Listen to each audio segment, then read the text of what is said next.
Sir, Awami League আমলে সংবাদপত্রের স্বাধীনতার হস্তক্ষেপের প্রশ্নে আপনাকে অনেকবার কলম কলম ধরতে হয়েছে। আমরাও মানে আমাদের আপনার বড় কলমে, আমাদের ছোট কলমে স্যার আমরা বহুবার বা মুখে বহুবার এই কথা বলছি। স্যার, এখন কি পরিস্থিতির কোনো পরিবর্তন দেখেন?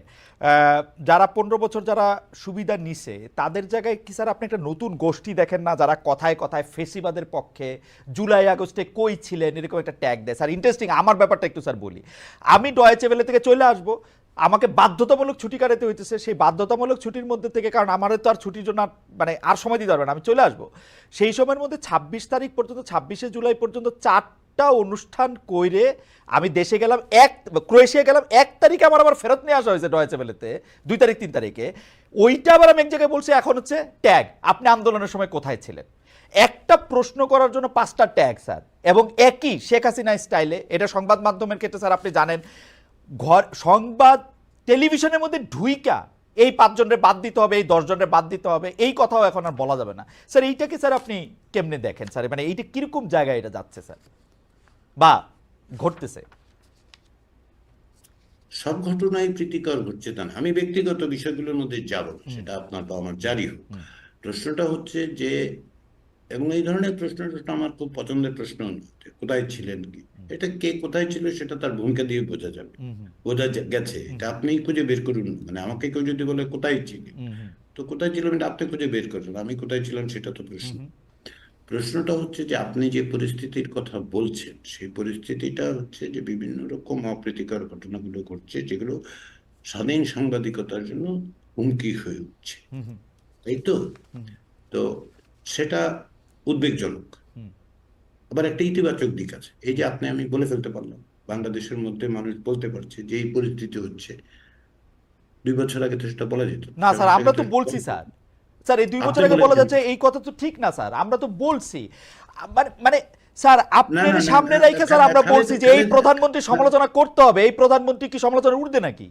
100 বার তাই। বলছি স্যার, একবার আপনি দুবার তো বলি নাই। কোথায় বলেছেন? আপনি কোথায় বলেছেন বলতে আমি আপনার কথা বলছি না, বাংলাদেশের সংবাদ গণমাধ্যমগুলো সেই ভূমিকা পালন করেছে আপনি বলছেন। স্যার স্যার আপনি দেখেন, আমি আমি আমি ইয়ার জন্য বলি স্যার, রূপপুরে যে বালিশের এত বড় একটা অন্যায় হয়েছে, সোনার মধ্যে যে স্যার এত বড় খাদ হয়েছে স্যার, আমরা এই সরকারের অন্যায় যা কিছু জানি 5 আগস্ট আগে, তো স্যার গণমাধ্যম থেকেই জানি স্যার। গণমাধ্যম শেখ হাসিনার কাছে গিয়া তার দায়িত্ব পালন করে নাই, কিছু কিছু কেউ কেউ করে নাই, কিন্তু কেউ কেউ তো স্যার করছেই।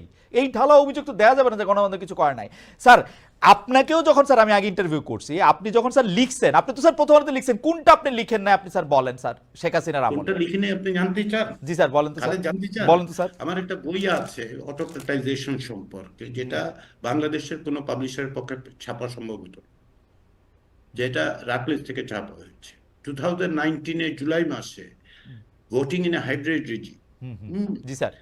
যেটা ইসে আপনার প্যালগ্রেড থেকে বেরিয়েছে। আপনার কি মনে হয় ঢাকার কোনো পাবলিশার সেটা ছাপতে কিন্তু পারতো? স্যার আপনি তো কলামে লিখছেন, আমরা যখন জিজ্ঞেস করছি আপনি তো বলছেন হয়তো। হ্যাঁ, কতটুকু বলেছি জি আপনি স্যার। বলেন জি স্যার। যে ফরেন অ্যাফেয়ার্সে আমি লিখতে পেরেছি জি স্যার। যে মানে কোয়াইট স্লাইড অটোক্রেসি, তাই তো?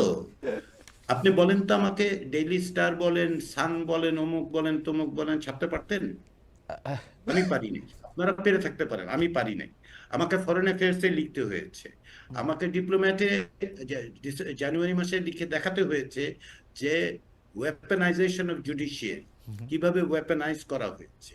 এই যে আপনি বলছেন যে সবই আপনারা বলতে পারতেন, আপনারা না পারতেন সবই না, তো। সবই না, সবই না, না, সব আচ্ছা, ঘটনা না হইতেছে না, হচ্ছে শেষ যে। করতে দেন। জি স্যার। আপনি যে যুক্তিটা দাঁড় করে, এটা জি ভয়াবহ যুক্তি, একটা জি স্যার। ফ্যাসিজমের পক্ষে দাঁড়িয়ে যাচ্ছেন আপনি। জি স্যার। আমি এই কারণে বললাম। কাইছে স্যার এই কথা কয়ে না ফেলেছেন। না, আপনার আচ্ছা। যুক্তিটা খুব খুব ভয়াবহ যুক্তি, রাইট। খুব ভয়াবহ যুক্তি। আপনি ডিফাইন করতে গিয়ে যা করছেন সেটা খুব আচ্ছা। খারাপ হচ্ছে। রাইট। কারণ কি জানেন, আপনি আমাকে বলুন, বাংলাদেশে যখন নির্বাচন হয়েছে 2014 সালে, 18 সাল, 24 সাল, আপনি বলুন তো কয়টা সংবাদপত্র বলতে পেরেছে যে এটা কমপ্লিটলি একটা ইলিজিটিমেট গভর্নমেন্ট?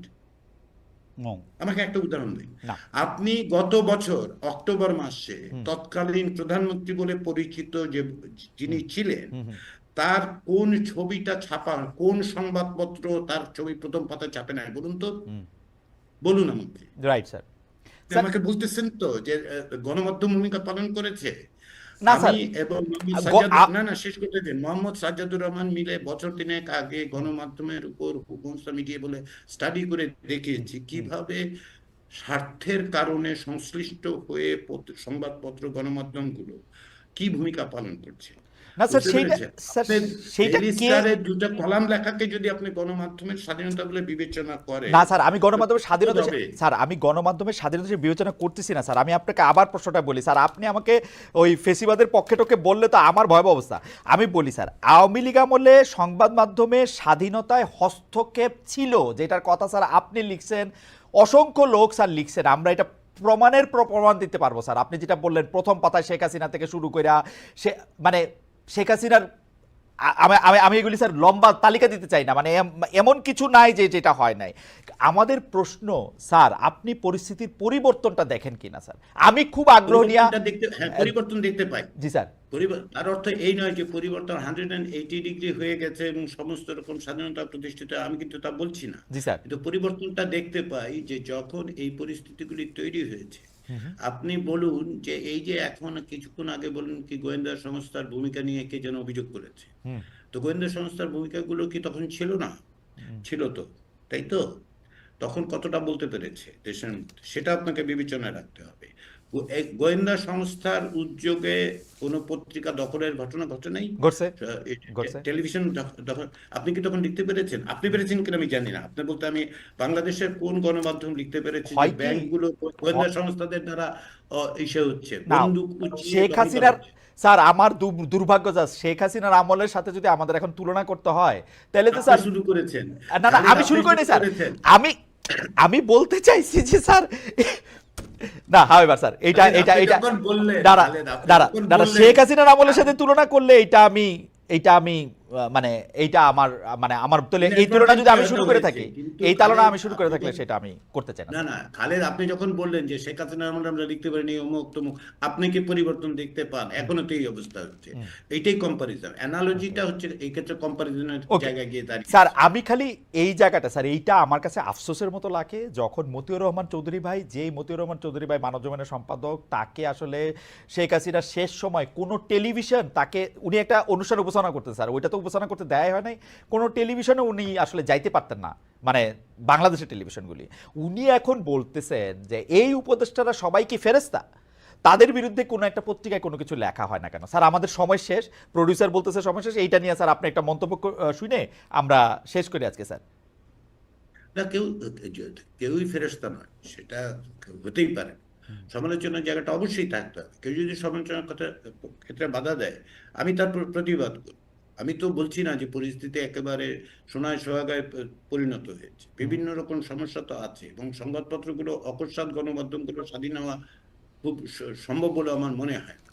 তার কারণ হচ্ছে মালিকানার কাঠামোটা তো রাতারাতি বদলে যায় নাই, হুম, তাই না? হুম, পলিটিক্যাল ইকোনমি আপনি যেটা আপনিও পড়েছেন, হুম, আমিও হুম, পড়ার চেষ্টা করেছি। স্যার আপনি। তো ফলে এটা অকস্মাৎ হবে তা নয়, পরিস্থিতিটা যে এই যে